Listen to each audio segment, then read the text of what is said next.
मेरे अल्लाह, मेरे अल्लाह।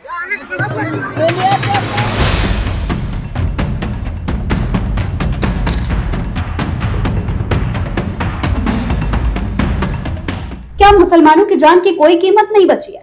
मुसलमानों को कोई भी आएगा, उनके घर में घुसेगा, उनको मार पीट कर चला जाएगा। मुस्लिम चाहे बुजुर्ग हो, चाहे कोई लड़की हो, कोई बच्चा हो, कोई मौलाना हो, हर किसी को एकदम कीड़े मकोड़ों की तरह समझ लिया। जिसका जब मन करेगा आके मार पीट के जा सकता है। कभी भी भगवा भीड़ घर के अंदर घुसेगी, एक बच्ची के सामने, एक लड़की के सामने उसके पिता की हत्या करके उनको मार पीट के जमीन पे फेंक करके चले जाएंगे। यह है उत्तर प्रदेश की कानून व्यवस्था, जिसका ढिंढोरा पूरे देश में पीटा जाता है। यह है योगी आदित्यनाथ की कानून व्यवस्था। दोस्तों, एक तरफ भारतीय जनता पार्टी को मुसलमानों का वोट तो चाहिए, उसके लिए मुस्लिम उम्मीदवार घोषित किए जाते, दूसरी तरफ मुसलमानों पर लगातार हमलों की खबरें सामने आ रही।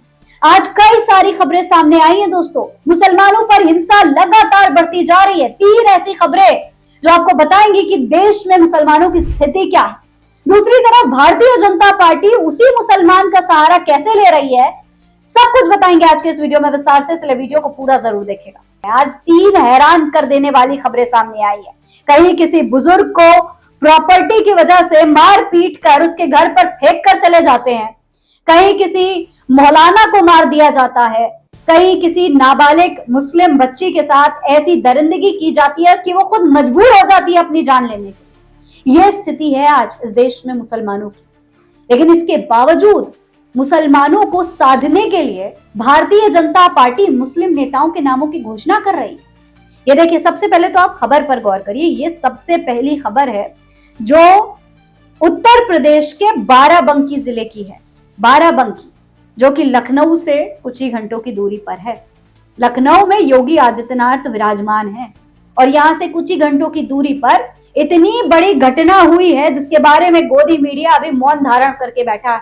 गोदी मीडिया को यह खबर दिखाई नहीं दे रही कि कितनी बड़ी वारदात यहाँ पर हुई है। इस वीडियो को आप देखिए किस तरीके से गले में भगवा गमछा डाले ये तमाम गुंडे एक घर में घुसते हैं, मारपीट करते हैं। पहले तो बुजुर्ग व्यक्ति को मारा जाता है, बेरहमी से पीटा जाता है।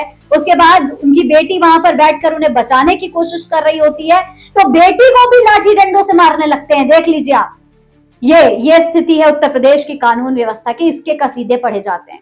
इस वीडियो को डॉक्टर कुलदीप भार्गव ने शेयर किया है। लिखा है, गमछा ही काफी है पहचान बताने के लिए। भगवा गमछे में लिपटे गुंडई और हाथों में लाठी। उत्तर प्रदेश में सत्ता के संरक्षण का ये कैसा राम राज्य है।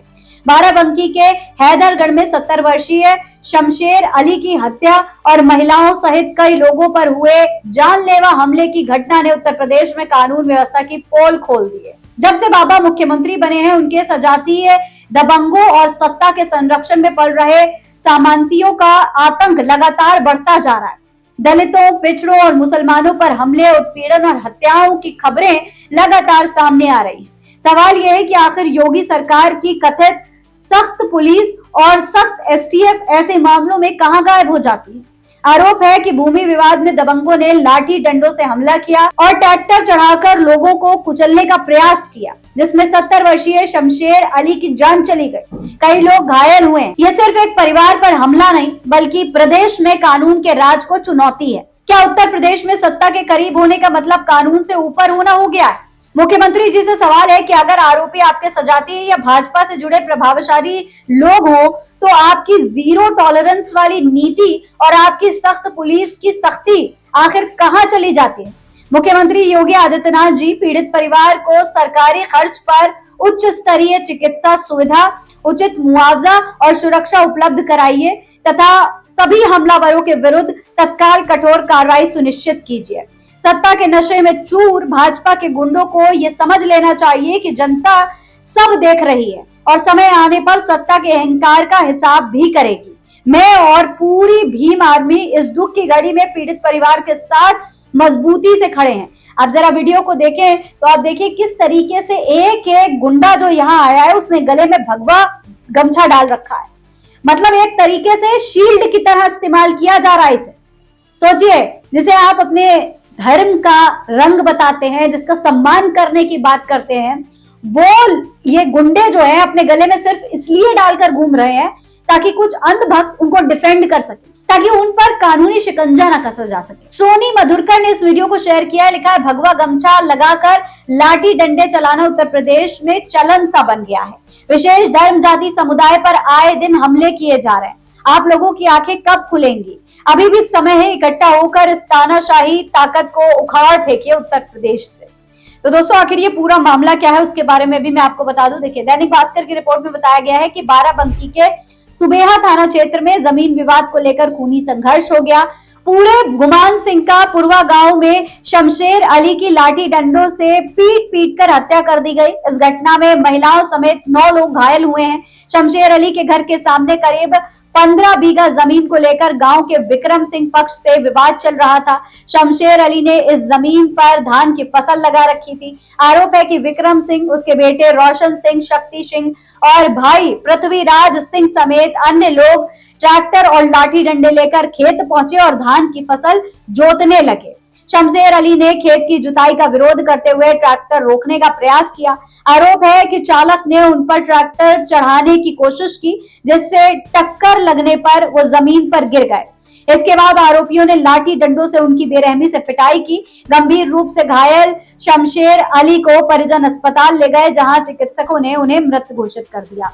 इस दौरान उनकी बेटी उन्हें बचाने की कोशिश कर रही थी, लेकिन उसके साथ भी मारपीट की गई। देखिए, मृतक के पुत्र मुश्ताक ने बताया है कि सुबह 10:30 बजे गांव निवासी रोशन उर्फ शिव सिंह 50-60 लोगों के साथ उनके चचेरे भाई उस्मान अली के घर के सामने स्थित जमीन को ट्रैक्टर से जोतने लगे। उनके चचेरे भाई रहमान की पत्नी बदरुन्निशा ने इसका विरोध किया तो रोशन और उनके साथियों ने मारपीट शुरू कर दी।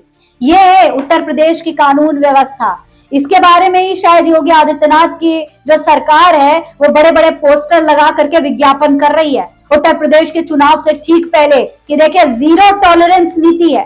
क्या ये है वो जीरो टॉलरेंस नीति? सारी नीति सब कुछ मुसलमानों के मामले में खत्म हो जाता है क्या?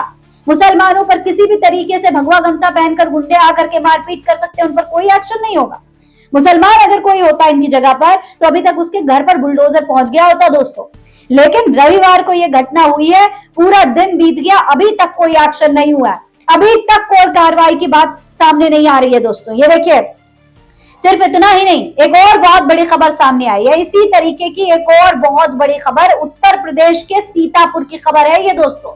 उत्तर प्रदेश से ही लगातार ऐसी घटनाएं सामने आ रही है और सबसे ज्यादा इसी तरीके की घटनाएं मुसलमानों के साथ यूपी में हो रही हैं। देखिए, एफआईआर में 3 दिन की देरी, फिर फंदे पर लटकी मिली नाबालिग मुस्लिम बच्ची। अब दरिंदों के नाम पर पुलिस का गोपनीयता का पर्दा। दोस्तों आप ये सोचिए, गृह मंत्री अमित शाह आते हैं, वादा करके जाते हैं कि उत्तर प्रदेश में महिलाएं आधी रात में भी सुरक्षित, लेकिन यहाँ इंसाफ की मांग करते करते एक नाबालिग मुस्लिम महिला फांसी के फंदे पर लटक गई। ये दिखाई नहीं दिया क्या गृह मंत्री अमित शाह को? अगर ना दिखाई दिया तो खबर मैं आपको बता देती हूँ। देखिए, खबर यह है कि घर से लापता हुई 16 साल की एक मुस्लिम लड़की का शव 3 दिन बाद कब्रिस्तान के पास पेड़ से लटका मिलने से सीतापुर में सनसनी फैल गई। लड़की के घर वालों का इल्जाम है कि उन्होंने उसके लापता होने की जानकारी पुलिस को समय रहते दे दी थी, लेकिन शिकायत के बावजूद गुमशुदगी का मामला दर्ज नहीं किया गया। मामला सामने आने के बाद पुलिस की तरीकाकार पर भी सवाल उठे हैं। तो अब यहाँ पर लड़की का शव जो है वो फांसी के फंदे पर लटका मिला है। लड़की ने खुद फांसी लगाई या उसके साथ कुछ ऐसा हुआ था कि उसको फांसी लगानी पड़ी, या फिर जानबूझकर किसी ने उसकी हत्या की है? ये तमाम बातें अभी खुलकर सामने आना बाकी है, जो कि अभी तक नहीं आई है। अभी तक एफआईआर दर्ज नहीं हुई है, ऐसा कहा जा रहा है। ये देखिए, इस पूरे मामले के अलावा एक बहुत बड़ी खबर बिहार से भी सामने आई है। बिहार के गोपालगंज जिले में मस्जिद के अंदर एक मौलवी की चाकू मारकर हत्या कर दी गई। देखिए, घटना के बाद पूरे इलाके में सनसनी फैल गई है। इसकी जानकारी मिलने के बाद पुलिस महकमे में भी हड़कंप मच गया है। मौके पर कई थानों की पुलिस को तैनात किया गया है। घटना गोपालगंज जिले के उचका गांव थाना क्षेत्र में अरना बाजार स्थित मस्जिद में हुई है। प्रत्यक्षदर्शियों के मुताबिक निर्धारित समय पर जब मौलवी की ओर से अजान नहीं दी गई तो लोगों को किसी अनहोनी की आशंका हुई। इसके बाद कुछ लोग मस्जिद पहुंचे। मस्जिद के अंदर जाने पर वहां मौलवी का शव पड़ा हुआ दिखाई दिया।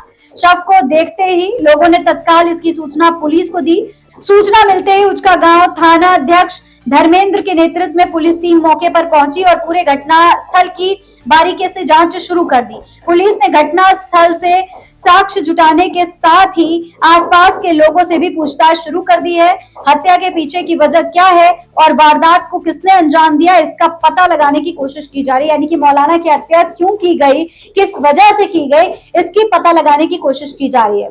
बिहार में भी भारतीय जनता पार्टी की सरकार है, उत्तर प्रदेश में भी भारतीय जनता पार्टी की सरकार है। 3 खबरें मैंने आपको बताई, 3 में से दो खबरें उत्तर प्रदेश की है और 1 खबर बिहार की है। हर जगह एक जैसा हाल है कानून व्यवस्था का, लेकिन इसी कानून व्यवस्था की दुहाइयां दी जाती हैं, इसी कानून व्यवस्था के कसीदे पढ़े जाते हैं और सबसे ज्यादा मुसलमान ही ऐसे घटनाओं का शिकार हो रहे हैं। लेकिन दूसरी तरफ इन्हीं मुसलमानों का वोट भी चाहिए भारतीय जनता पार्टी को। मुसलमानों को सुरक्षा नहीं दे सकती भाजपा की सरकार, लेकिन फिर भी वोट उनका चाहिए। इसीलिए देखिए, इस वक्त की बहुत बड़ी खबर आई है, बीजेपी की नई टीम का ऐलान हुआ है और यूपी में 2 मुस्लिम चेहरे टीम में शामिल किए गए हैं। ये 2 मुस्लिम चेहरे कौन से हैं, इनके बारे में अभी भी नाम सामने आना बाकी है, लेकिन कहा जा रहा है कि 2 मुस्लिम चेहरे भारतीय जनता पार्टी इस बार उत्तर प्रदेश के चुनाव में उतरने वाली है, ताकि मुस्लिम वोटों को भी साधा जा सके, मुस्लिम वोट बैंक को भी अपने पाले में लाया जा सके। हालांकि दूसरी तरफ मुसलमानों की सुरक्षा की कोई गारंटी नहीं है। इस पूरे मामले पर आप क्या कहेंगे, कमेंट बॉक्स में लिखकर हमें जरूर बताएं। जय हिंद, जय भारत।